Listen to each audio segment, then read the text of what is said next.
ऋषभदेव के गुरुकुल जिनालय में आयोजित 24वीं जिन बिंब पंच कल्याणक प्रतिष्ठा प्राण महामहोत्सव के तीसरे दिन चक्रवर्ती की दिग्विजय यात्रा गाजे बाजे के साथ निकाली गई।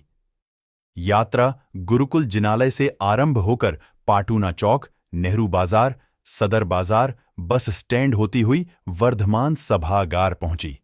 बैंड की मधुर ध्वनियों के बीच निकली यात्रा के दौरान जैन समाज के लोगों ने नृत्य करते हुए खुशियां मनाई।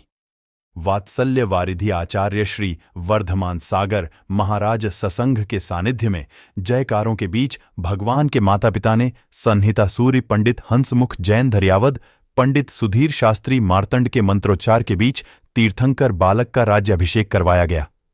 बाद में वैराग्य दर्शन व तीर्थंकर महाराज का गृह त्याग का मंचन किया गया।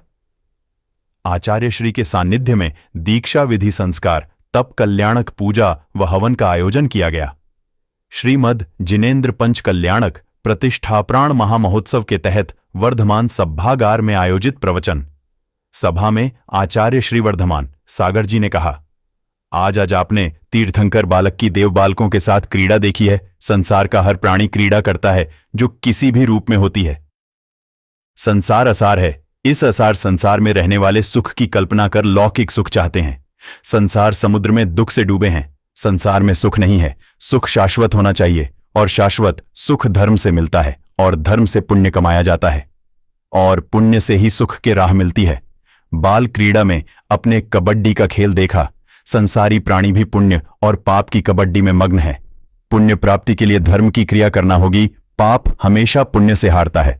पुण्य यदि हारता है तो हमें संसार रूपी समुद्र में दुख रूपी मगरमच्छ मिलते हैं। जन्म कल्याणक के तहत प्रतिष्ठाचार्य संहिता सूरी हंसमुख जैन सुधीर शास्त्री मार्तंड के निर्देशन में प्रातः जिनाभिषेक एवं नित्यार्जन और बाल क्रीड़ा का आयोजन किया गया। वर्धमान सभागार में वात्सल्य वारिध्य आचार्य वर्धमान सागर को शास्त्र भेंट करने सौभाग्य रूपा देवी मनोज जी दोषी को मिला। वही पाद प्रक्षालन करने का सौभाग्य सेठ राजमल कोठरी परिवार को प्राप्त हुआ। पारसोला समाज के लगभग 500 भक्तों ने वर्ष 2024 के वर्षायोग हेतु निवेदन कर श्रीफल भेंट किया। पारसोला में आगामी 4 मार्च से 8 मार्च तक आचार्य श्री वर्धमान सागर जी सानिध्य में पंच कल्याणक होगा। शाम को श्री जी की आरती के बाद शास्त्र सभा के बाद स्थानीय महिलाओं द्वारा आचार्य वर्धमान सागर गौरव गाथा सुंदर नाटिका मंचन को देखने के लिए जैन समाज के लोगों का सैलाब उमड़ा।